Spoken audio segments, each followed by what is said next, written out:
Make a difference and text CAR CAR to 900 to win a car with GAMCEL.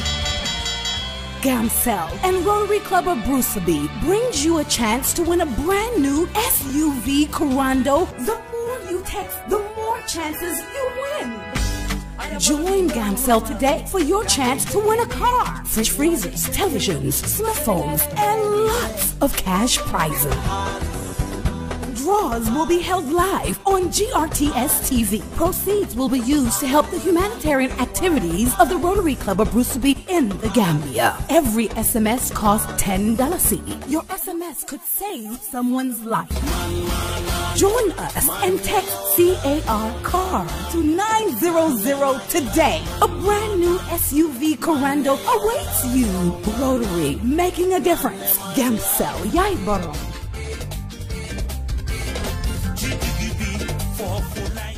In today's world, everything imaginable is on the internet, which is amazing. And to find anything, it is easy. But that's not the case for Lami. His standard internet connection is frustratingly slow, unable to focus on important things in life. He can't stream a video or search anything. He is fed up with messages like address is not found, timeout connection, and Internet Explorer cannot find web page. That's when his friend Fatima introduces him to GAMCEL. At GAMCEL, we provide viable, cost-effective, and sustainable internet solutions to businesses and homes. With our nationwide fiber broadband connectivity through EcoOne Gambia project, you can now say goodbye to slow internet. We provide quality services, blazing speed, and amazing customer services. All these at affordable price. Be like Lani and start using GAMCEL broadband internet today. GAMCEL, creating a brighter future in communication.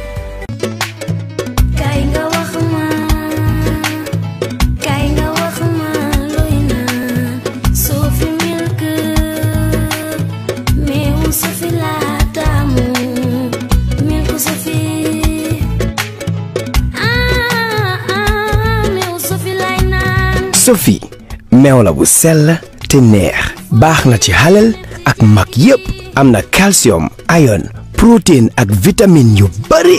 Sophie full cream powder milk la am na 20 gram, 200 gram ak 400 gram ku ko ñam dootu ko bàyyi.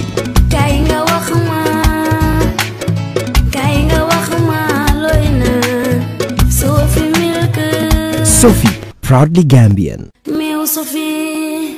Universal Properties, the dynamic and most trusted agency in real estate and property management. We are here to make housing affordable, accessible for every Gambian, despite their financial status. What makes Universal outstanding in the market is our flexible payment plans. We set standards in sales and letting of quality properties, mortgage, leasing, rentals, property valuation, construction, and many more. All our sites are fitted with social amenities such as schools, water, electricity, praying ground, and a good road network. In Sukuta Phase 1 and 2, Jambanjeli, Sanyang, Brikama, Lamin Daranka, and Gunjur coming up soon. Doing business with Universal Properties, it's a very wonderful experience. Universal Properties, FIB House, Caraba Avenue. For us, every day is a new opportunity to make sure our first impressions are always our best and to see possibilities on the horizon, to make our facilities and services more accessible and find freedom all around us. With a location proximity to active markets, with a liberal air transportation policy. That daily pursuit is how we turn everyday opportunities for you. For all destination marketing support, customized packages for new existing airlines and operators, and for a highly ranked tourist destination, the Gambia Civil Aviation Authority is here to serve. We regulate air transport, operate and manage BIA technical requirements merged with commercial considerations. We have experienced and well-trained aviation professionals to cater for your needs. For investment opportunities in building airport hotels, shopping malls, playground for children, do contact us on 4472-831, 4472-893. Gambia Civil Aviation Authority. We go beyond daily.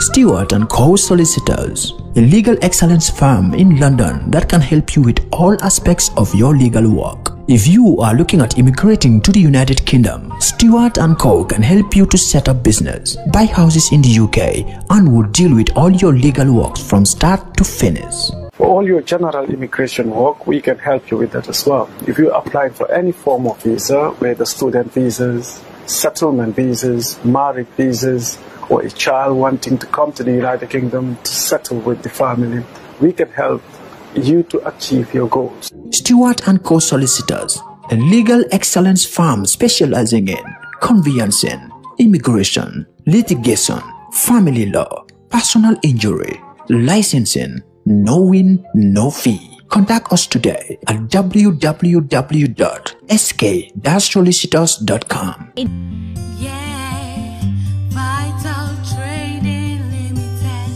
Do you want the best in office supplies? Do you want value for money? Then look no further.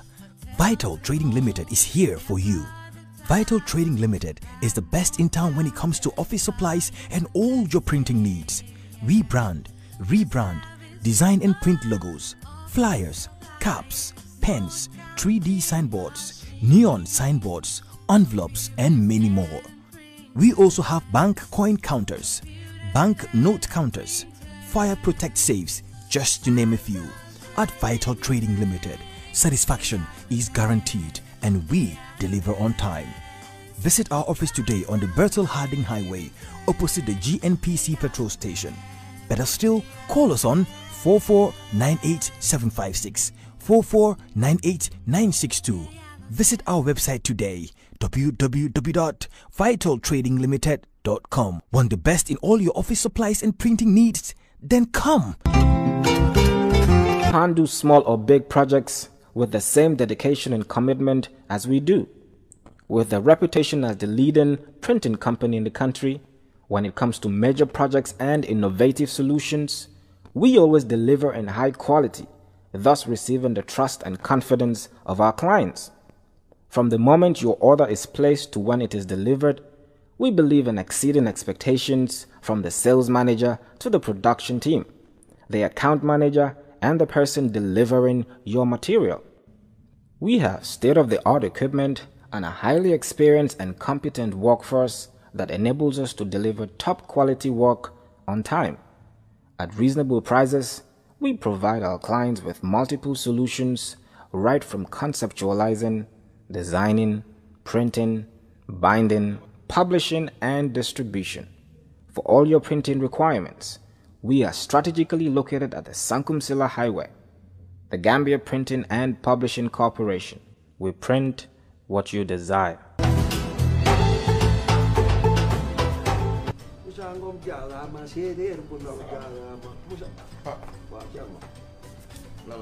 Sampap deena déedéet daf ma yónni woon ma joué ko bii waaw yàlla def mu gagné jàppoon $100,000 la la ilaha illallah te yow xam nga ne sama papa dafa amee cardiaque yow da ngaa dof yow xam nga luy $100,000 am naa ko kay man naa lu ñoo bëggoon nga dimbali demal na nga def damaa toog rek sama xel mi ne ci yow xam nga bërki démb li daal fi benn waay fee waaw ma romb ko rek bërki démb muy yuuxu di tëb ma ni kii lu ko dal ñu ne ma daal ci loto gaming Gambie bi la laal jar na ko laal na ci lu di waaw nga dafa am quarté am kente am tiercé waaw maanaam nag tey jii kente bi la te jackpot bee passé xaalis kente mooy lan kente maanaam mooy juróomi fas yi waaw beneen bi am na quarté mooy ñeenti fas yi ak tiercé tey nag xaalis bi daa gën a yokk lu tax ndax jackpot bële dañ kaa tegaat ci bii maanaam juróomi fas yi boo ko jàppee ci ordre mooy risque nga désordre bi sax day fay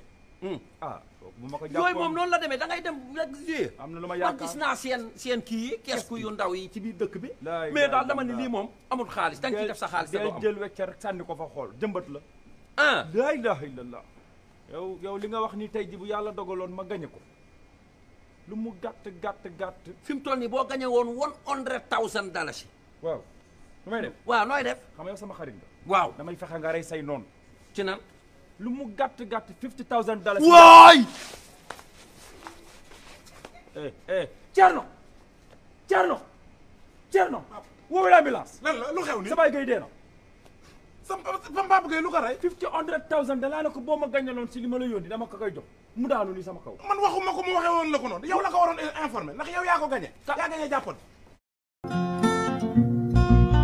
The Gambia Revenue Authority wishes to inform the general public that income earned from the letting or leasing of property is taxable as per the Income and Value Added Tax Act 2012. In this regard, the general public is hereby informed that payment of rental income tax is an obligation on any person who earns income from letting or leasing properties. All rental income earned from properties in the Gambia is subjected to rental income tax. There are two types of rental income tax. A residential rental income tax charged at the rate of 8% of gross rent received. Commercial rental income charged at the rate of 10% of gross rent received. It is important to note that failure to declare and pay rental income tax is illegal and punishable under the Income and Value Added Tax Act 2012. To pay your rental income tax, rush to the nearest GRA domestic tax office or any of GRA's designated banks. Remember to pay your taxes and on time. GRA, collecting revenue for national development. Now that I have saved some money to build my dream home, I'm really confused about which estate company to approach. My friend had a bad experience with a particular estate agency after completing his payment and could not even get his title deed. This is serious. Good afternoon. How are you? Thank you. My name is Oleg. I'm from EJ Investments. Understood. Thank you. You know, I must say you came at a very right time. Really? I was thinking about houses. What can your company offer me? EJ Investments can offer you a lot. We're unique in the market. Okay. We own our properties and we ensure that they're developed with modern technologies. They're affordable and they are strategic locations. We don't just sell pieces of land, but we create settlements.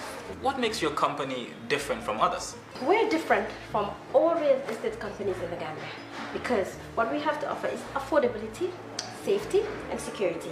We ensure that you get a legal contract from when you pay your deposit, and within 4 weeks of paying your final settlement, we make sure you receive your title deed. 4 weeks? 4 weeks. That's interesting. Yes. Now tell me, what real estate serves your needs? It's absolutely EJ, investment, and real estate agent.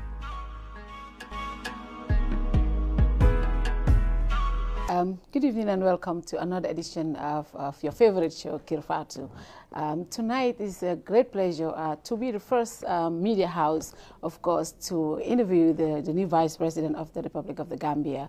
As you know, last week, the President, in exercising his constitutional rights, did effect some cabinet changes. The Foreign Affairs Minister, Honorable OUSAINOU DARBOE, has been redeployed as the Vice President of the Republic of the Gambia. And it's a great opportunity for us to talk to him. What is going to change? Is this good for his political career? And there have been so many rumors about his appointment. So only it's a great honor to talk to Honorable DARBOE. Honorable, welcome to Kirfatu. Always our constant guest on Kirfatu. And thank you again for hosting us. It's always a great pleasure to be with you. Wow. Yeah. We are talking to Honorable DARBOE. This change, a lot of people say, is very risky for him as a politician. Others say it's a great move. And I think it's going to be interesting to hear his own side of the story. Tonight, that's the subject of discussion. Good evening, viewers. And I would start by saying congratulations for your new appointment. Being a Vice President of the Republic of the Gambia is indeed a great achievement. As Fatu has said, and everyone has said, some people have echoed that this is a great move. Some have said the President has done this to neutralize the leader of the UDP, who is Honorable OUSAINOU DARBOE. Some people have said, okay, they're still doing their tactical alliance. So there's a lot of speculations going on. There's a lot of assumptions that are ongoing. But again, since we have you here, we are definitely sure that all our concerns and our questions would be answered. So welcome to Kirfati again. Thank you very much. It's a pleasure. We'll try as much as possible to answer your questions. Thank you very much, Oli. Interesting discussion ahead. Honorable Darboe, within the 16 months you've been in Foreign Affairs and then to OVP now last week, so many people said this is a great move. Others say there's no point actually. You've been so powerful. You were next to nobody in this cabinet. Did you initiate this move to be the vice president of the country? First of all, let me debunk the notion that I'm powerful. I'm not powerful. Even the president's powers are circumscribed by the Constitution. So I'm not powerful. And let me say that I was equal to all the ministers in the cabinet. I was not, in fact, a primus inter pares. I was equal with them in every aspect.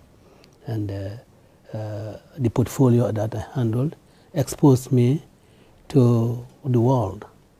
And I did try to do my best to rebrand Gambia, to ensure that our tarnished image is polished, that our isolationist attitude was done away with, so that we got into the fold of the international community. And the president had confidence in me and entrusted the portfolio to me. Maybe I have not measured up to his expectations, but I've tried to do my best. The issue of being powerful, those are in the imagination of our detractors. And we will not, of course, pay any heed to those distracting statements and actions. We will remain focused, knowing that whoever is appointed a minister is done so solely at the discretion of the president. And I must tell you that I was away in Nouakchott when did you know about you were did you know about the appointment? A lot of people said, oh, he cooked everything and just went to Mauritania. I did not know anything about it. Incidentally, it was the protocol of my protocol, Mr. Jubate, who broke the news to me, because I think the Secretary General called him and told him this news. He broke the news to me, and I was kind of flabbergasted. I said, but why? And I was told that the Secretary General was going to call me in a couple of minutes. And after about 45 minutes or so, the Secretary General called and said that the President has decided to appoint me as Vice President and Minister for Women's Affairs. What was your immediate reaction? My immediate reaction was that, wow, why me? That was my immediate reaction. And the ambassador in Addis, Mr. Jack, was around. He was Suleiman Jack. He was around. Yes, we were in school together. So among the players together, he was the first I break the news to. And then also Justice Nasisel Salawada. I told them that this is what has happened, that I have been elevated to the position of Vice Presidency. And after a while, it sank in me, and I was all thankful to God, the Almighty, for giving me the chance to serve under President Adama Barrow in an elevated capacity. Yes, so I mean, but Gambia people talk a lot, So so this is something that they had in their imagination, and I had not the slightest idea that I would be appointed Vice President. I just wanted to ask, so basically you were appointed, but you didn't have an option of accepting it or not, so you were just called to be informed that you've now been appointed the Vice President. From my little knowledge, I'm thinking before you appoint somebody, don't you have a discussion about it and then have a thorough discussion? The person accepts and then they take up the position. But it seems like you're right. I mean, yes, there could be, but I cannot imagine who would be called upon to be appointed vice president and say, look, I don't want it. I can't imagine it. In the first place, the person appointing you, is doing so on the basis of confidence. And I think it will be out of place, when a person is called upon to serve your nation in any capacity. It will be out of place for you to say, like, I'm declining it, I'm not accepting it. I mean, there would be such situations, for instance, if on account of your ill health, you don't think you can perform well in that capacity, then you can politely, decline, and certainly President Adama Barrow, it's a known fact that he was a member of the United Democratic Party. And certainly you would expect me in any capacity to stand by him, help him deliver on his agenda. That brings me to my next question. A lot of when Gambians complain that this government is not living up to their expectations, a lot of UDP supporters will say, well, it's a coalition government. But with you as the vice president, can you admit that this is, even though there are still some coalition members in cabinet, would you admit that this is a UDP government, Your Excellency? Why is it a UDP government? Because I'm vice president? Because there are more UDP members in cabinet than any other coalition members. In fact, key members of the coalition have been relieved of their duties. So nobody sees this as a coalition anymore. Everybody says this is a UDP government. Okay, well, very well. You see, those who say that this is no longer a coalition government, it's UDP government, they fail to realize that there was not a coalition between individuals. The coalition is between parties. I can be out of cabinet, and yet the coalition government is still on because it is UDP, it's not OUSAINOU DARBOE. Nor is it any individual that got together and coalesced. It is the parties that coalesced. You've never heard of coalition between individuals, a coalition between parties. So I think that is really, I don't know what to say now, it's really very weak, statement, and it's just a way not to really try to deflect people's attention from the real things. I mean, if you talk that the coalition, significant members or leading members of the coalitions are out of the cabinet. Now, yes. Are their parties out of cabinet? Their parties are still in the cabinet. But in fact, one member's party, when he was removed, somebody else was appointed from PPP. And you have James Gomez PPP. So, I mean, it is parties, not individuals. And I think Gambian people should understand that it is not a coalition of individuals. It is a coalition of parties. And nobody should go on a misinformation drive to say that the coalition, has broken away. There's no coalition. I think people should really debunk that notion, and really nobody should really propel that around, for whatever reason. I think you were very right when you said the coalition is between parties and not individuals. But then that will bring me to the case of GMC. Because I don't believe that they still have a party member in cabinet. So if the coalition was between parties. The president, I think, has the right to say, I cannot work with this individual, yes. But then does that not mean that that individual should bring somebody from their party to still represent them as part of the coalition? And in the case of GMC, I don't think we're seeing that happening. And again, one is putting the coalitions, membership of the coalition on as far as positions are concerned, cabinet positions are concerned. GMC, absence from the cabinet doesn't mean that, it's not part of the coalition. My party has publicly stated that he is supports the coalition and it's part of, because he understands what coalition, that, is not holding positions in the cabinet or in government that makes one, a member of the coalition. After all, we know that Doy is a very significant member of the coalition. From the beginning, they were not in cabinet.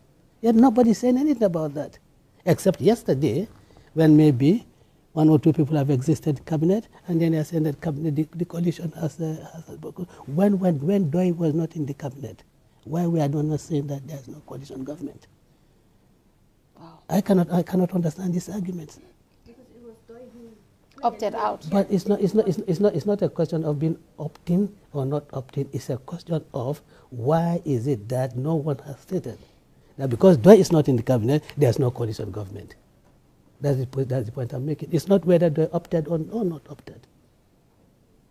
Yeah. So I just want to ask that. So you want to maintain that it's still a coalition government? Absolutely. Okay. Absolutely. Even without all the key absolutely, members? absolutely, Yeah. absolutely, Okay. absolutely. Going forward, Your Excellency, Gambians have been very impatient with this government. A lot of people said things have not been working. What will your vice presidency bring to the table to make things better for the ordinary Gambian? Well, my vice presidency will continue from where the former vice president left. You know? And one should not assume that because things, quote, because people are impatient, nothing was happening, that's why I'm brought in as vice president. I think the former vice president has done a lot. But why the reshuffle then? If she has done so well, why change her? A key member of the coalition, why was the reshuffle then? Yeah, I mean, there could be, the government or the president is not bound to even keep any of us in cabinet. Not bound to keep any of us in cabinet. Yeah. But what I'm doing, I have to be honest and pay tribute to her, to the former vice president. And we are taking off from where she left. You see, the Gambian people felt that there's a magic wand. Let's say, let it be and it's done. Yeah? I mean, the process is gradual. And I think this government has done a lot. In the first place, one of the fundamental things is your freedom, your ability to go out and say anything. Look, in Jammeh's time, who would come out and say Defadoy? No, tell me. No one, definitely. Isn't that an achievement? At least the liberties that the people enjoy, I think, is the greatest achievement. What? Coupled, of course, the fact that, I mean, the increasing changes, in some of the, in the social sector. I mean, these things, because there are little here and there, but the cumulative effect is what will be seen. You have a small improvement there, a small improvement there, all put together, cumulatively, make the whole. After all, when at the time we are coming in, electricity was a problem. But now, at least, there is some measure of predictability. There is some measure of availability. But they won't say that. In fact, you had the president when he met the business community. Said, look, we did this reduction in taxes, not for your benefit, but for the benefit of the common people. So it should trickle down. But people are not talking about that. I mean, we had a terrible, economy. Now we are picking up. The economists know this, and they are all applauding the government. It is the seriousness of the government that has led to the international community in pledging 1.7 billion. Before we went to that conference, I had a chat with a very senior diplomat, and I said, look, our funding gap is about 600. It's about 600. No, we're expecting 1.2 billion. I said, well, I think if you have 0.5 billion, you'll be happy. Yeah. Half a billion. And you came back. And we came back triple that amount. Yeah. But it is the seriousness of the government. that has led to that. The hard work put into that document and its manner of presentation. You know? And of course, you know, apart from that, there are other drives to make this economy work. Look, we have, because of the environment created by this government, cotton production is going to start in Upper River. Varieties of cotton being brought in. Cotton production is going to start in Upper River, and the cotton ginnery in Basse is being maintenance and put at work.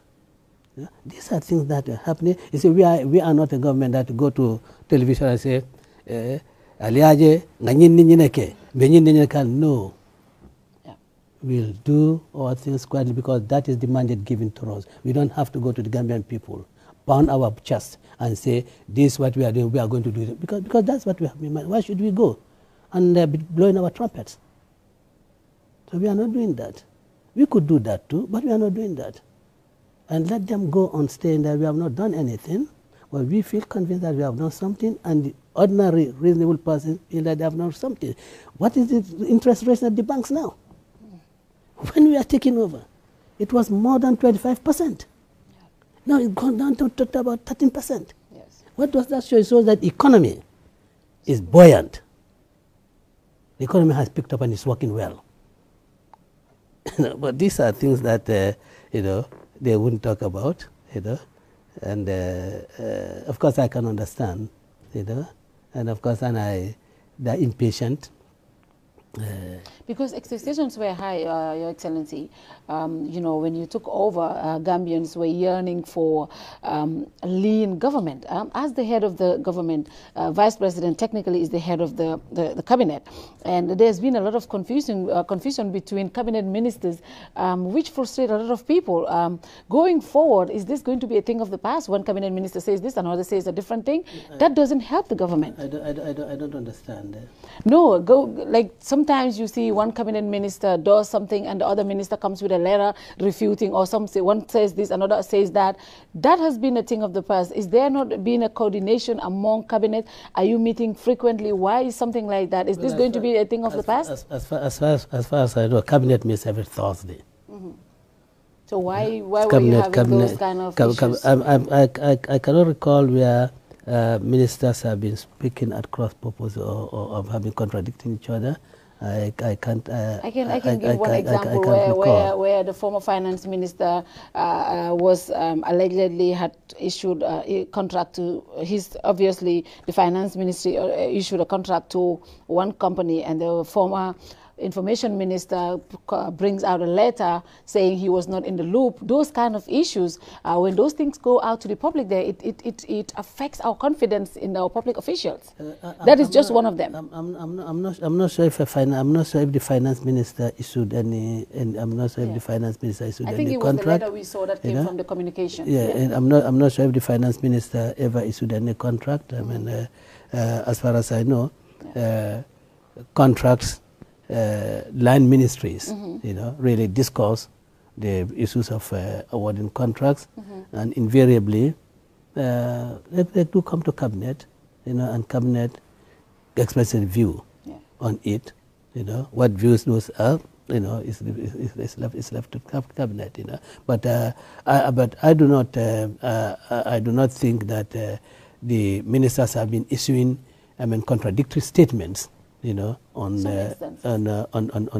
issues. I cannot really recall that. But then, if it does happen, and one feels that these are contradictory statements, I think it would depend on how the individuals who are receiving the statements, how they interpret it. Because your interpretation of my statement would be different from my interpretation. You're bringing law into I'm not bringing any law. I'm not bringing any law. But you are a communicator. When you impart, when you communicate, the receiver, it's what the receiver makes of your statement. Yeah. You know that very well. Yes. So I'm not being loyal at all. You're being a lawyer here. Yes, you've mentioned about the economy, which I believe we need to applaud the government for that. But there's a great outcry in terms of health and education. it just seems, it's one of the, to me, it's one of the most areas that I think and I believe government should prioritize. But it's just, especially our health system, it just seems to be put on the side, under the carpet. I mean, again, you said you would not beat your chest and say we've done this. So it's one of those things that you're doing so well and you're not beating your chest and we don't know about it. So maybe you can tell us more about it. But I have another question that I want to ask. People are really talking about great nepotism that is happening in the government and party affiliation. People believe that when you were in foreign affairs, most of the positions went to UDP supporters. People believe that other cabinet members too, the appointments that they were doing or people that they were working with, there's a great nepotism going on. So now, you now being the vice president, what assurance can you give the Gambian people that that is not the case, or if it is the case, you definitely have policies and structures to ensure that every Gambian, regardless of your party affiliation or your tribe, your gender, or who you're related to, if you are qualified, there's a job waiting there for you. All you need to do is go through the proper channels, apply, and get the position. Again, it is views of people, opinions. And of course, you have made specific reference to the Minister of Foreign Affairs. There have been appointments. And let me say, in the first place, any government would appoint as his representatives abroad those people in whom it has confidence that they will pursue and promote his foreign policy agenda.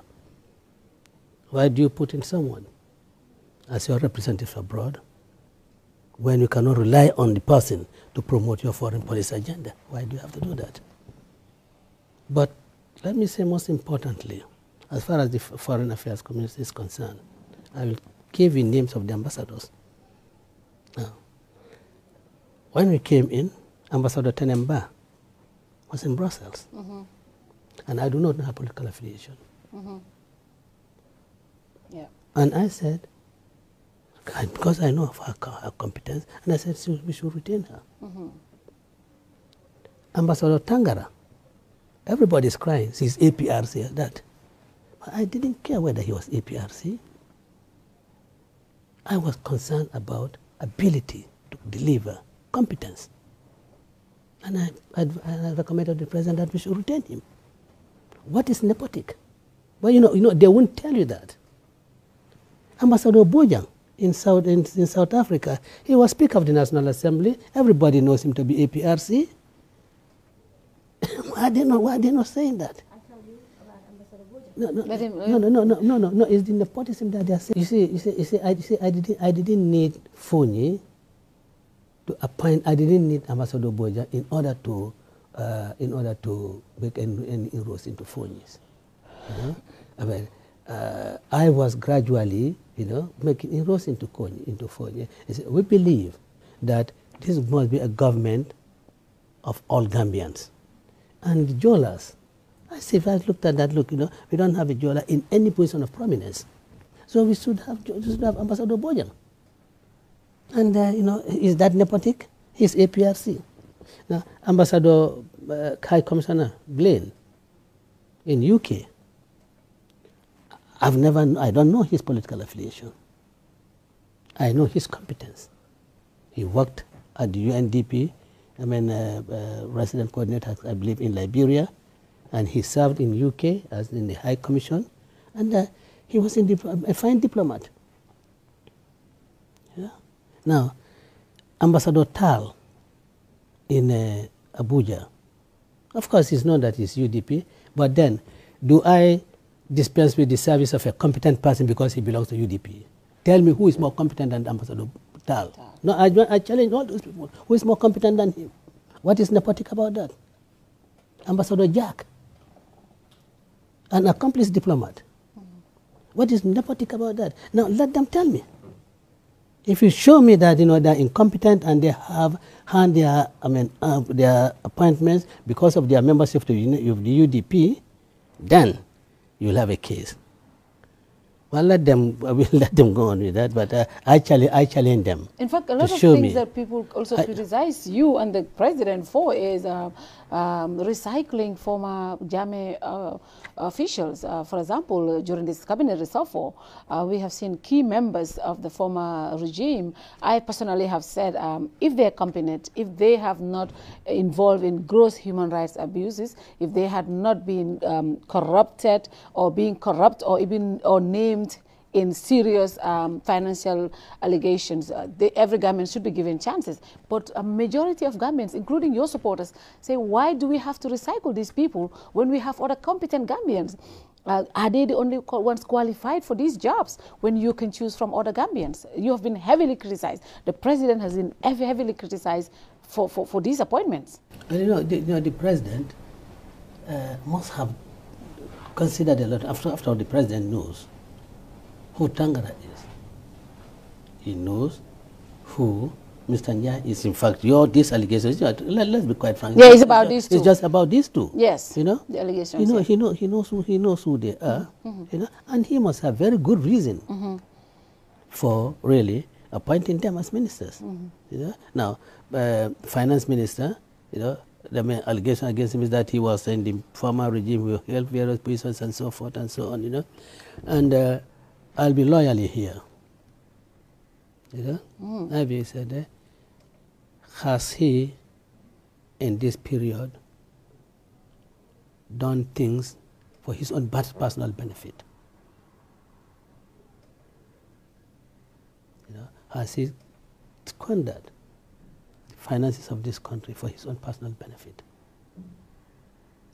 Now, I mean, that's our approach. But the president has good reason for appointing them, and I will not be the one to question his judgment on that, as I think it should not be for you, Fatu, to question his judgment for appointing me as vice president. Your Excellency, the reason a lot of people are saying Honorable Mamburi Njai has been a victim like so many other Gambians himself. We have seen he's one of the ministers who has suffered more than any other person. He's been sent to jail several times. But what people are worried about, a lot of people said, why do we have the commission? The commission is finding out mismanagement and things that happened in the former government. And this particular minister has been saying, going back and forth, and the commission is not even concluded, Your Excellency. Why don't you wait? But they said, that's what people are saying, the commission is concluded. It's concluding in next month. Why would you want to put him in cabinet? Why don't you wait and see? But why don't you guys wait until the commission is over? Why don't you wait until the commission? To safeguard the integrity of the commission, Your Excellency. How does it affect the integrity of the commission? And this is where I disagree with people. Yeah. Because when you say compromising the integrity of the commission, you are indirectly saying that in fact these members of the commission, are themselves going to react in making their recommendations. They're going to react to decisions taken by the president on issues even before they present their recommendations. Those are not the people. I'm not the chairman of that commission. They will not be influenced by any actions of the executive taken prior to them arriving at their conclusions.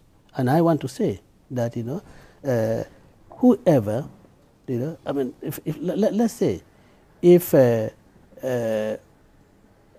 Madam X is holding ministerial position and during the course of some hearings in the commission, statements are made, or she gives evidence on certain issues, would that be sufficient for her to be relieved of her position as a cabinet minister? But if at the end of the sittings of the commission finds the person deficient, then it now behoves the president to remove the person from cabinet. But before then, I mean, you do not assume the person to have done to have committed, quote unquote, any offense. That is how approach it. My reasoning might be different from reasoning for other people, and I think that is how the difference in the way we view, the differences in the way we view things. But Your Excellency, the reshuffle again, only 2 women have been asked of.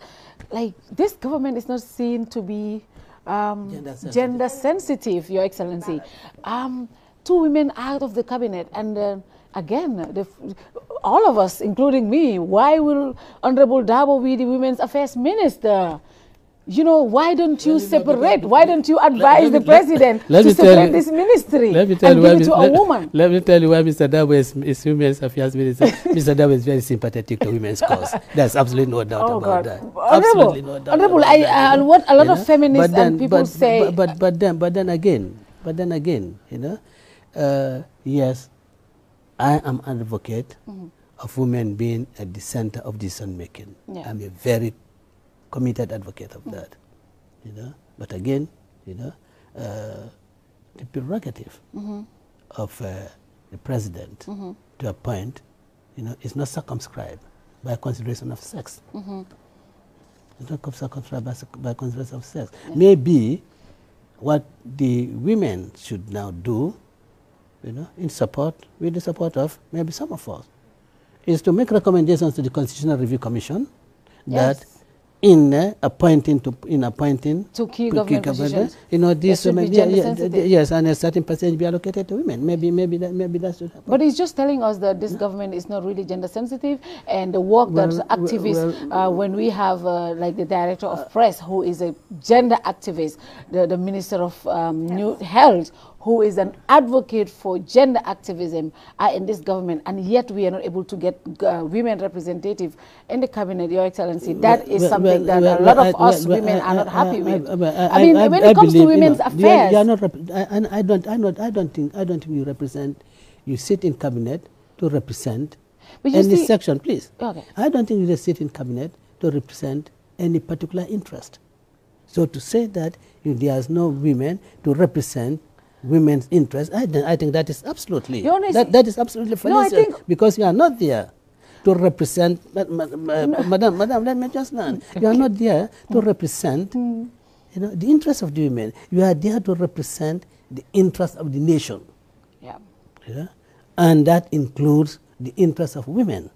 And of course, you know, it's just not that, or it cannot only be true that only female members of the cabinet will advocate for women's interests. That cannot be true. I agree. That cannot be true at all. I agree with that. We agree with that. But and then again, you know, because I say, you know, look, it boils down to the same thing. You know, why do I ask the president, why have you not appointed a woman? Your Excellency, what we say, you know, when you talk about women's experience, you want to be in their position to know. For example, if you're talking about paid leave for women, if you're talking about women's body, you know, it has to be a woman to tell you some of those experiences. That's where people are worried about. I agree. That's a view. Yeah. You know, but look,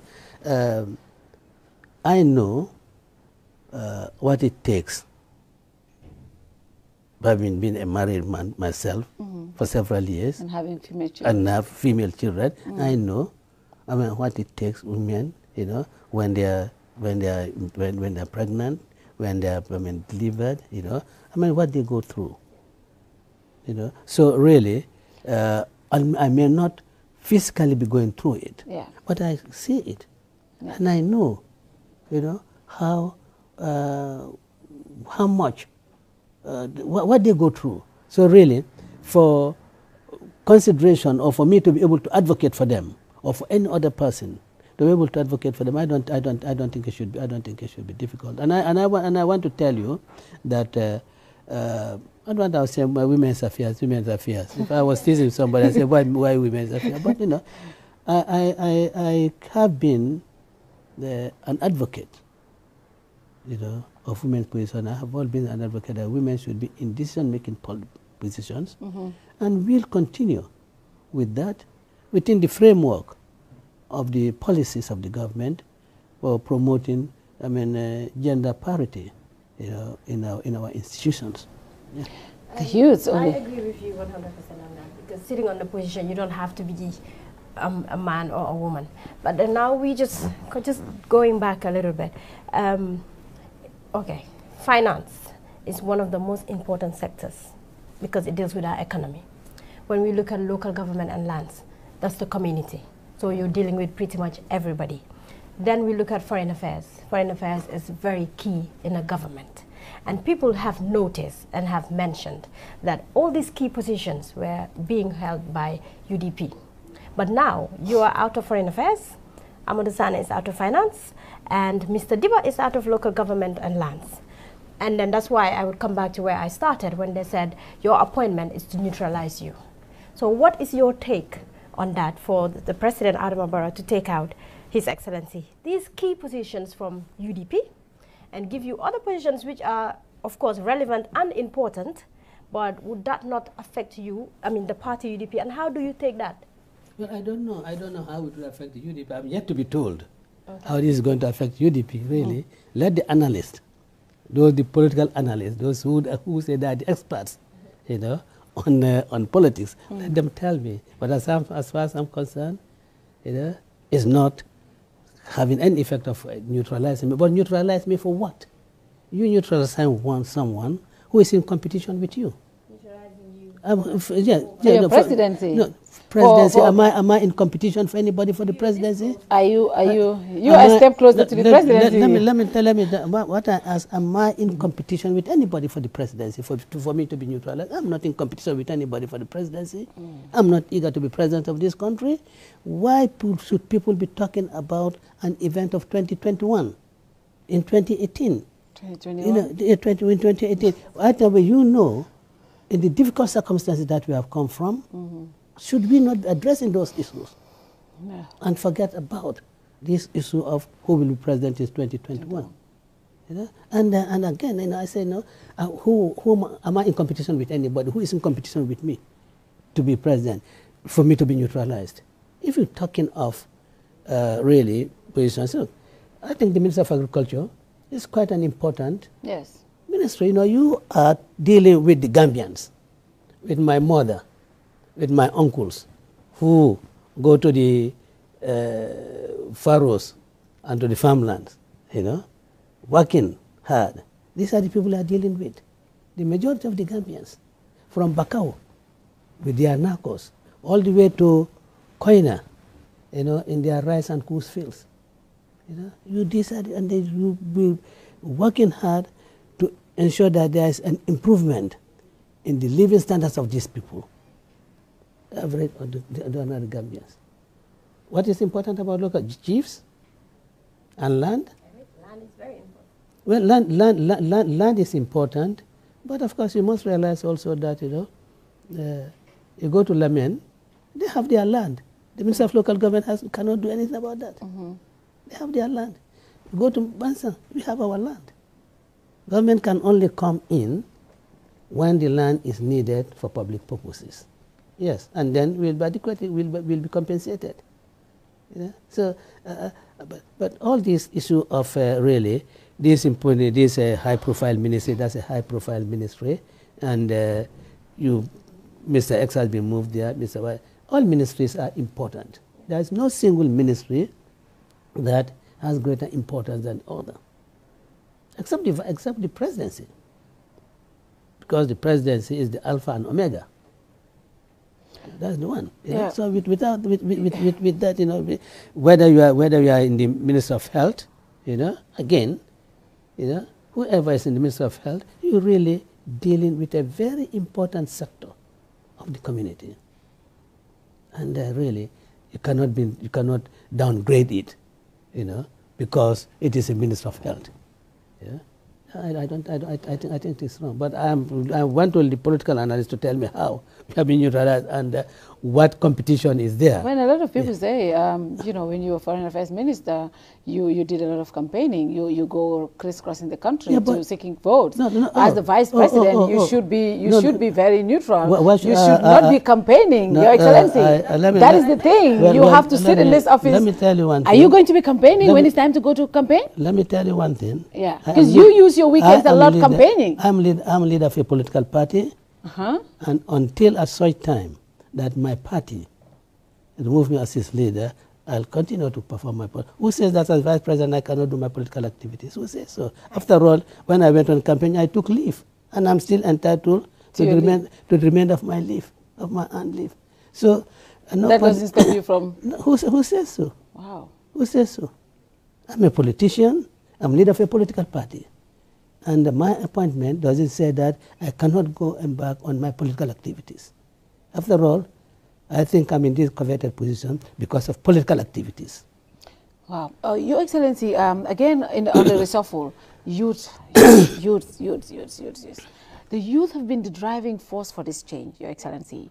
On that fateful day when you went out to demand for the body of Solo Sandeng, when you were arrested, even though you were in jail, it was the Gambian youth and women who were out every single day to show solidarity personally to you and your party. To effect this change, when the impasse happened, the youth wanted to go out and take the presidency away from the former government because they felt that they empowered their own president. They voted in a new president. They were front center of this change. And today, the youth are feeling like this presidency doesn't really give a lot of attention to them. We have not seen any youth in this cabinet. We, the president, appointed youth advisors. And Your Excellency, the noise out there is, you know, you have abandoned us, the youth. It's just you people. Are you going to sustain that when it comes 2021, as you claim 2021, even though people say it's 2019? But the youth, Your Excellency, the youth. And, you know, honestly, we have competent youth in this country. We appreciate. I mean, I personally appreciate the enormous support that I received, particularly from the youth of the United Democratic Party, during those trying moments, you know, from 14th of April up to the 5th of December, 2016. You know, I'm very grateful to them, and we acknowledge their contribution, just as we acknowledge the contribution of all other sections of the society. And obviously, we cannot be, and we are not oblivious to their immense contribution. You know, when you talk of the youths feeling that, let me use my own words, feeling abandoned, you know, it's because the way you see it and the way maybe Oli also sees it, maybe different from the way the other gentleman sees it. Yeah. Now, I know as a fact that schemes have been put in place for youth to benefit from. We know of the YEP. Yeah, we know of that. We also see how our Minister of Tourism has marketed the Gambia in the past months. Yeah. And I want to publicly congratulate him for having been chosen as the Africa's Personality of the Year. Yes. And that is on account of the immense contribution he has done to tourism development, not only in Gambia, but also in Africa. Yeah. Which I think is really a great achievement on the side of this government. And of course, the number of tourists has increased and is going to increase.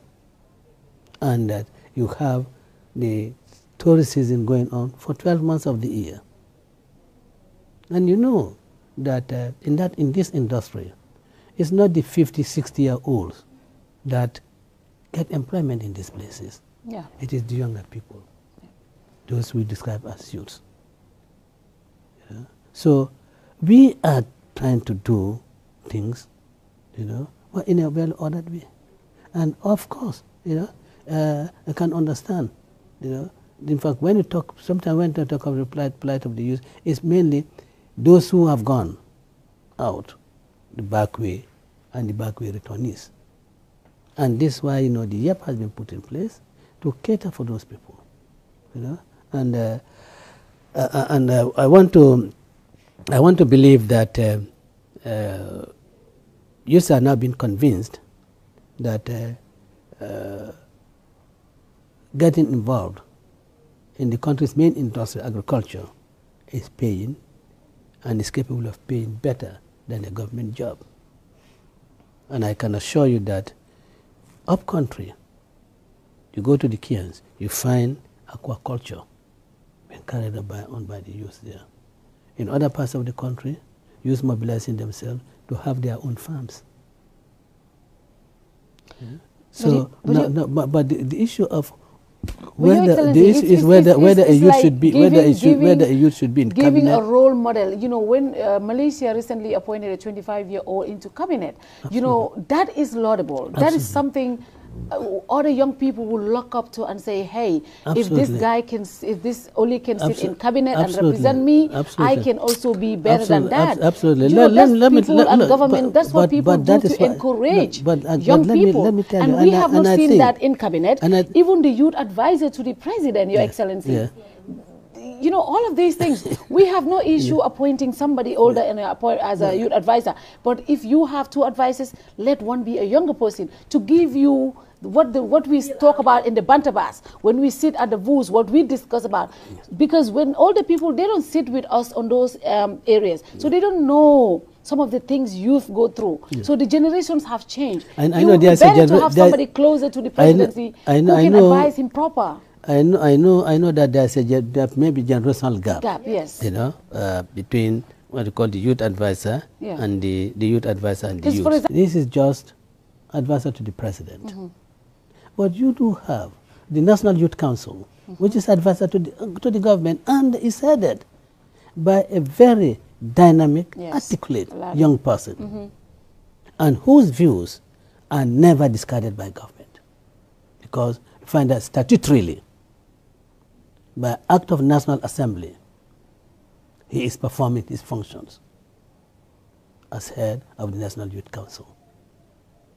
It will of course be out of place if you appoint me as the secretary or chairman of the National Youth Council. Of course, you know, that will be very much out of place. But you know, this is an advisor, and it's advisor to the president. You know, so just as I could have you as advisor on media issues, you know, and I just listen to you, you know, and that, you know, maybe I don't even, but that does not prevent or stop the government appointed media person, which covers all government departments, to really do the job for me here. So I appreciate the fact that, you know, maybe they will say, oh yes, you know, the youth advisor, and I can go to and then, you know, say, look, you know, tonight, where are we going to meet? Are we going to meet in Disney? Is it, how do you call the place? Is it no, the nightclub? Destiny. Are we going to meet at Destiny here? Or where are we going to, which joint are we going to meet? I can understand, yes. I mean, they relate well, and but then it does not take away the functions from the National Youth Council. And I think sports is also something that they need to really look into and tap into. The budget for the sports ministry. Yes. Okay, I know some of the questions the sports minister would be the one who would be in a better position to answer. But sports in Gambia is just, it's just a child's play. Because I'm talking from personal experience, because I have represented the Gambia to play tennis. And I had no support, I had no acknowledgement, nothing. It was just me and the tennis association. I went and I came back, and that's it. And we have a lot of young people with talent that is not being nurtured. So definitely the government we had before, I think have done quite well, especially in football. But now we expected this government to really, really, really support the young people, especially even in sports. Well, yes, the Minister of Sports will be the appropriate person to maybe not answer, but maybe to disclose certain issues relating to the financing of sports in this country. And this government takes sport very seriously. There are members of the cabinet who are very closely associated with sports of various various facets.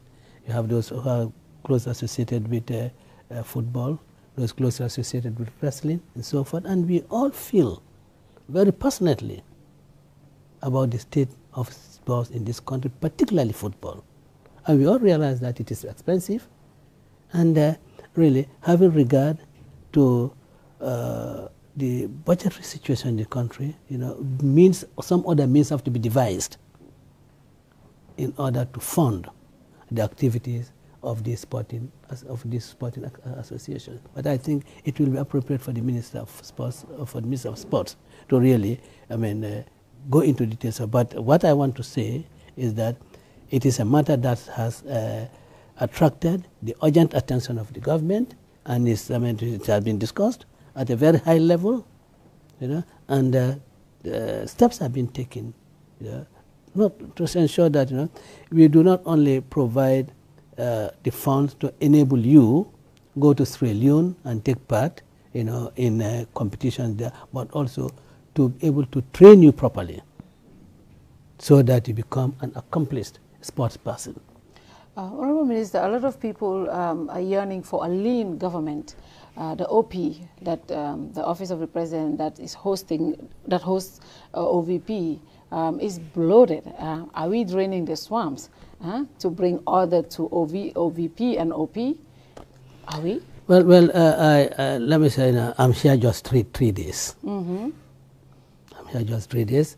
I've come over from foreign, so I have to see what the staffing situation is like here. But let me tell you that the president's budget has been reduced by 75%. I want to come there. The president's budget has been reduced by 75%. It's 1/4. The National Assembly we were the National Assembly. Yeah. Just the first quarter, the presidency has almost exhausted their budget. Well, yes, but then, so what happens if the presidency has exhausted their budget and it's not even half the year? What happens? If the president's budget is exhausted, because that would have taught us a lesson. Because just thought like, look, I think the budget, here is a lot, so we have to reduce. Because OVP. That's the office of office of the president. No, office of the president. Because a lot of things, expenditures, we are really done on matters that you can do away with. And that informed the president to insist that the budget in his office should be reduced, at least especially the household should be reduced by 75%, which nobody is talking about. Of course we did. We applauded the government for that. We applauded the government. We said for the first time. We said for the first time. That's a great initiative. But what we are saying is certainly it's going to be a tradition. It's going to be a tradition. Now, you say now it has been halfway through. First quarter. First 3 months. No, that is going to teach us a lesson. When we reduce the budget, one that is allocated. Should we strictly abide by the budget? And that going to judiciously manage it, so that we are not exhausted before the next financial year. It's a learning process. It's a learning process. What happens, because the presidency cannot go without a budget. So once they exhaust their budget, do we go to Parliament and say approve for more money, or it's a learning point, yes? But how would you mitigate the issue? Well, we'll rely on the advice of the Minister of Finance. Okay, yes, the Minister of Finance. Your Excellency, your predecessor, Honorable Fatoumata Jallow Tambajang, our dear mother, who is a friend, a close person to you as a person and also as a politician, was relieved of his duties. Do you know the reason for his removal? And if you know or if you don't know, this government, anytime they dismiss somebody, they said they've been redeployed to the Foreign Service. So is this the new norm for this government? Instead of saying you are dismissed, we'll say you are redeployed. That happened in Maifati's case. It happened at the former CDS, and now the foreign minister, the vice president. Is that the new norm? Is that the new way of saying you are fired? You have been redeployed to Foreign Service, Your Excellency? Well, the first part of your question, I do not know the reason. And I don't want to find out the reason. I think if anyone should find the reason, maybe it should be Madam Tambajan. Yes, I don't because why should I be inquisitive? You know, poking my nose into something that I should not. I mean, that will be at the height of indiscretion. Yeah? Now, whether it is a norm that when you are being dismissed, you know, you just redeploy to the foreign service. At least as we have seen the case of my father. I don't think. After all, you know, Madam Tambajan was not the only person who was relieved of her position in the cabinet. There was another minister relieved of position in the cabinet, but he's not deployed. So it's not a question of using redeployment to the foreign service or to any other service, you know, as a cover for dismissal. Or relief, not dismissal, of being relieved of his position. So, I mean, one is thought that, you know, that's where you probably have, you know, you want to again, you know, given the opportunity to serve your government in another capacity and promote the welfare of the citizens. It is not unusual for cabinet ministers to be appointed as ambassadors. It's not unusual. It happens. It happens throughout the world. Yeah, Gambia. I mean, so it's not something that is new. It happens throughout the world. You know. So and of course, it depends on the individual whether or not they want to. You want to accept. You want to accept the offer of serving in the diplomatic service or not. You know, and we will look forward to. Really, the former vice president accepting, you know, redeployment into the foreign and diplomatic service. We're looking forward to that. Now, of course, for Mr. Fati, I know that, I mean, I think his letter did say that he was being redeployed to the foreign service, but then I'm not sure, you know, whether he wants to avail himself of the opportunity to do so or not, you know. But I can assure you that it's not a means of, I mean, politely dismissing you and saying that you are deployed to the foreign service. Not a polite dismissal, I mean, or a polite way of relieving one of your position. There are rumors that there are more cabinet firing coming. Is it true? I don't know. So many more firing. I don't know. You don't know? I don't know. And Your Excellency, Father has mentioned your relationship with Honorable Fatima Tambajan, and I hope you now taking up her position, would that not affect your relationship? Because, I mean, a lot of people have said this, that why would Honorable Darboe take this position when you, on so many different mediums, you've talked about your relationship with her as a friend, you talked about your relationship with her as, you know, politically and everything. So for her to be relieved and you take up her position, because people there's a lot of assumption that when you're relieved of your position, it's because you're not up to expectation, to what you're not doing as much as what was expected of you. So for that person to be relieved and you being in that kind of capacity and relationship with her, taking up the position, how do you feel as a person? Well, let me say that in the cabinet, Madam Tambajan is the person I have the closest personal relationship. I mean, days back, you know, 40 years ago, you know, and I believe that relationship will continue until one of us dies. I have absolutely no doubt about that, you know. Now, how I feel for taking the position, I mean, I don't think there is nothing that is immoral. I don't want to talk about law, but I don't think there is nothing immoral for me to really succeed her as vice president. And in fact, as this say, that, you know, I want to continue where she left. Yes. So that build on what she has started as Minister for Women's Affairs, as well as vice president. What changes can you effect as vice president? This is my third day here, you know.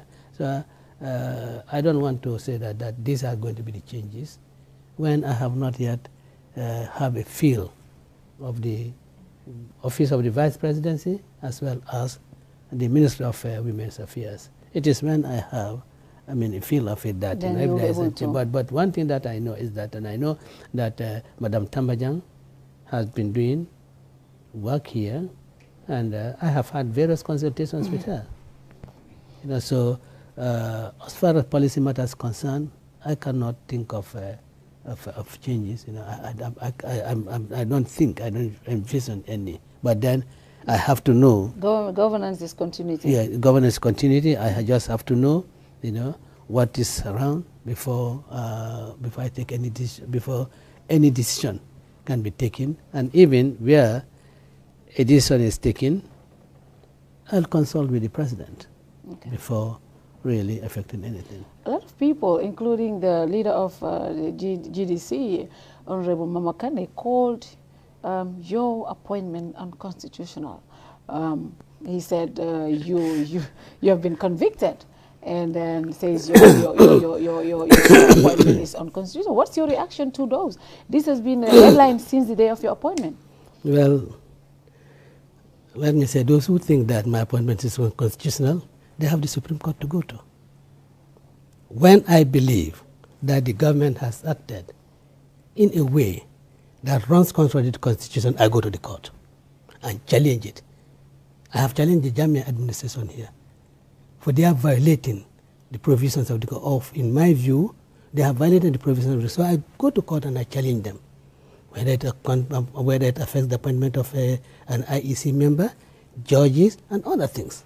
I have done so. But you know, those people who say so, they're just exposing their own ignorance. Honestly.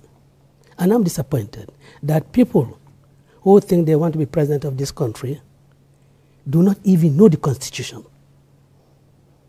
It's a shame. I think they should acquaint themselves with the Constitution before they make this statement, because it just exposes their ignorance. It shows them as people who are not fit to rule this country, because for you to be president of this country, you have to be au fait with the Constitution. Yeah. You see, Section 62 of the Constitution, this is subsection 3, says a person, while holding a public office. Public office, yeah. At the time of my conviction, you were not. I was an ordinary person struggling to fight against abuse of office, abuse of public office in this country. It is that in what informed me and my party executive to go out in the streets, and I was arrested. Honorable And not only that, yeah, but Section 90 also of the Constitution.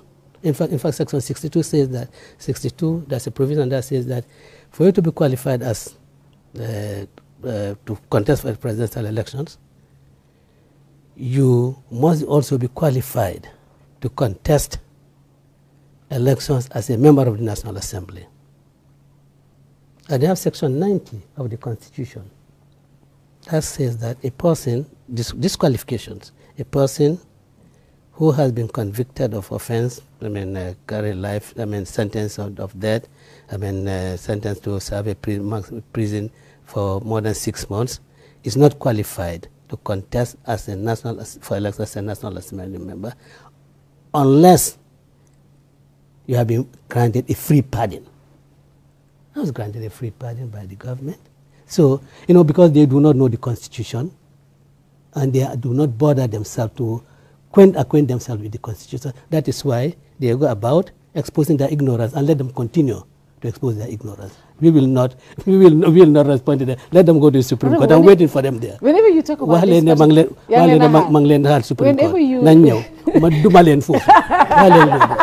wow. Whenever you talk about this particular topic, though, it gets to you. No, because you know it hurts you. You can see it in you whenever you talk about your conviction. Because you know what led to my conviction. Yeah. The reason, you know. So each time I talk about this, you know, I see Solo Sandeng in my imagination. I see Lamaron there. I see Koroma. The last time in the prison, the last time he was leaving, being taken to remand, came to my cell, solo koroma, and said, Dawam bitala, I said, Duanye, ala bembe bol da kara kono jandela. When I see that, I really get, and it is the thought of those, it's not my own conviction that hurts me.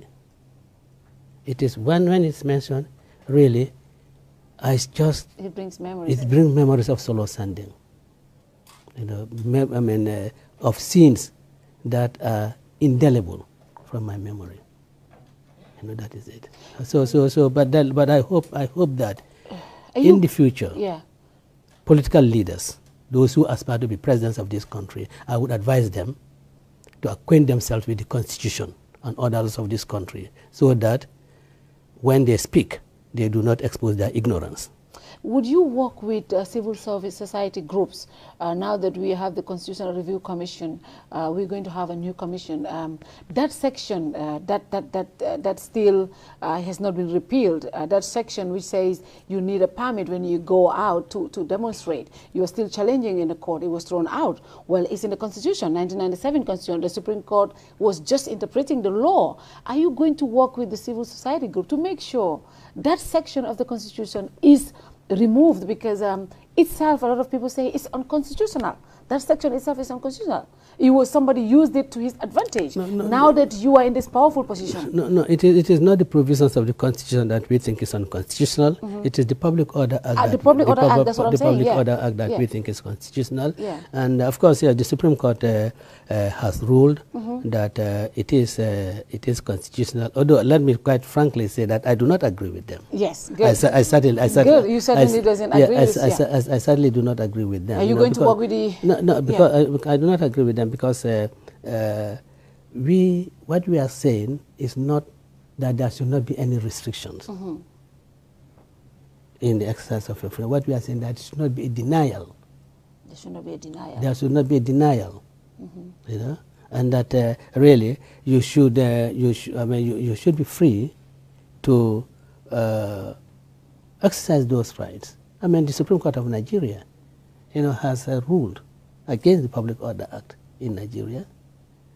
So has the Supreme Court of Ghana against the Public Order Act. And I think the Ghanaian, the way they put it is that, if you want to go out, give at least 14 days notice to the authorities, so that proper arrangements can be made for the police to be out there to prevent, any disorder in the streets, and so forth. Which I think is very.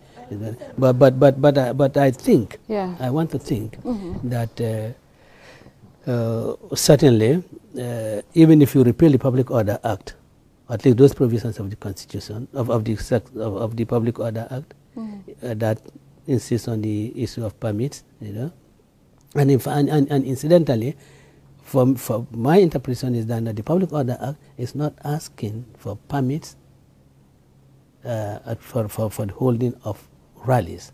It's use of public address system.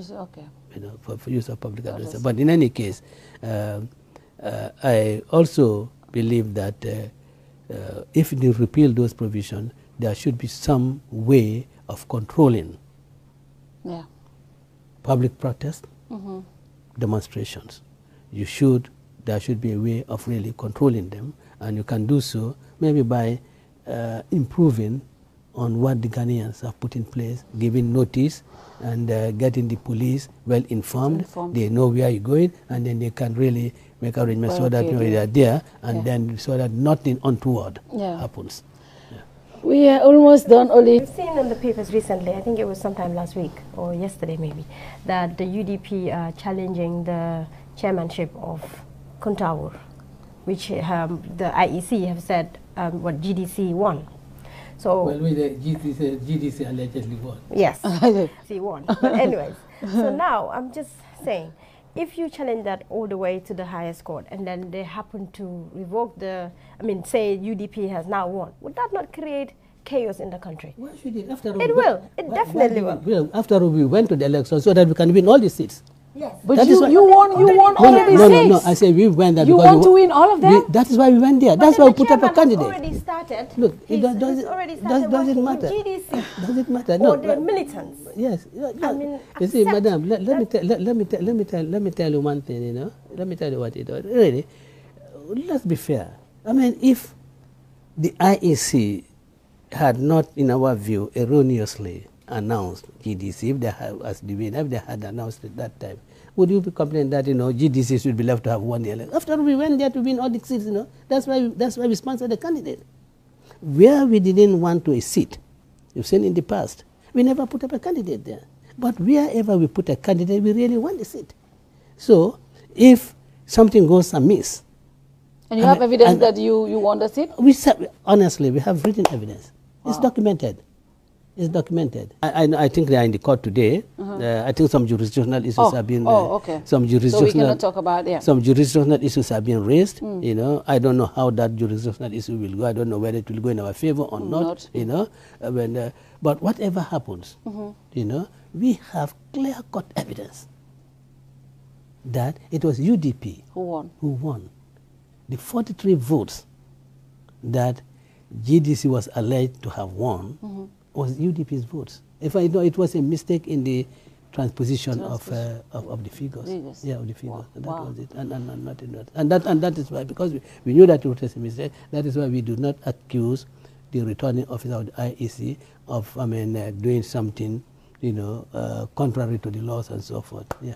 So we will follow that up. Thank you very much, Honorable. Okay. Final questions. They say, you're one step closer to the presidency. President Barrow will serve for 3 years, and then he will give you as the acting president for the next 2 years, and then Darboe's ambitions are fulfilled. All he wants is to be the president of the Gambia, and then he becomes president for 2 years, and Barrow comes back again and be the flag bearer of UDP. This is what political analysts are saying. Are you that close? Are you our next president in waiting? I've told you that 2021 should be a matter to be discussed in 2021. Now, we want to address the burning issues facing this nation. Wow. Now, you say 3 years. Yeah, I have told you in this medium. No, 3 years. That I believe in law. I believe in the Constitution. The Constitution says you go to the polls and elect a president for 5 years. The Gambians have gone to the polls and elected a president to serve for 5 years. That president has a choice, of course, to serve only 1 year and resign. But my position is that nobody under this earth, under this sky, can tell Adama Barrow, you must tell them because you have to serve 3 years. So definitely 5 years. That is my view. That is my view. That is what the Constitution provides for. But if he chooses to resign, and Darboe becomes the president, why should Darboe become the president? VP takes over. Why should Darboe but who says that Darboe is going to be VP in the next 5 months? No. What? Yeah, that is what we may wish for. But who can give such a guarantee? No, these are assumptions, and I think they are terrible. They are terrible assumptions. Assuming that there is some conspiracy between Darboe and Barrow, and I think that is unforgivable. I do not forgive anybody who assumes such a thing. I mean, we are gentlemen. We are working for the interests of this country. We are not concerned about power. We are satisfied. Particularly, I am satisfied that I can sit my grandchildren, some of whom, of course, are now old enough to know what is happening. Yeah? Tell them, you see, when your grandpa, Solo Sunday, was killed, I said, I wouldn't leave things lie low. We have to go out and make sure that his blood is properly atoned for, and that can only be done by liberating the Gambians. And of course, Solo's death and my imprisonment galvanized the Gambians to vote out. And for me, it's a great achievement. There's nothing that can be greater than that. A lot of people said you are a politician of the people. You're loved by your party militants, and you're accessible. You go to your house every single day. You have people out there. You go to your foreign affairs office. There's a lot of politicians out there. Now you're the vice presidency. Are we going to see these big convoys running, and then the ordinary people don't have access to you, and you don't come to our Kirfatu anymore? You know, the people don't call you because look at this, you brought us here. You should have been our Kirfatu. Like, you know, especially the convoy, it irritates a lot of people. No, you chose to come here. Yeah, we chose to come. You chose to come here. Yes. I mean, I told the protocol. Yes. What do they prefer? Do they want me to go and meet them, or they want to come here? Definitely. And you chose to come here. Yeah. So really. But what about the convoys? Now the convoy. This is a protocol matter that I have found here. I'm looking at it. Yeah. Yeah, I'm looking at it. No. I'm looking. Accessibility. Party militants. Are you moving to the residency? Which house? The vice presidency? I don't know. You don't know? I don't know. Because you know, Karaba Avenue is like a political bureau. Yeah. So people want to have that same access. Yeah, I know. Politician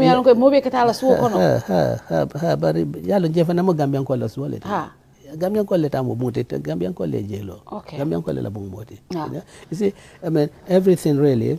I think I'm leaving all these things. I'm just, as I've said, this is my third day. I'm leaving things to how the protocols and the security arrangement, you know, how convenient it is for the security for me to move in 2 days pipeline, 2 days go to, and those type of things. And these are things that we have to consider. To consider. But one thing I can say is that I'll continue to be accessible, and my weekends, you know, I'll spend with my people. Yes, my weekends I'll spend with my people. Thank you. I'm not in the terrible situation of the president. You know, Yes. he would want to do the same thing, but he cannot do it. He cannot do it, but I can do it very easily. You can. Only for it was great having him as usual talk to us openly and freely. I just go back to where I started from by congratulating you, and the Gambian people are really watching, they're listening, and they have hopes, these hopes that some have really died down, some we still hold, and we believe that you would definitely, in your capacity as Vice President, we would see some changes being effected. And as you said, you're just here for 3 days, so we would definitely give you leeway for now and see what you will come up with once you sit properly.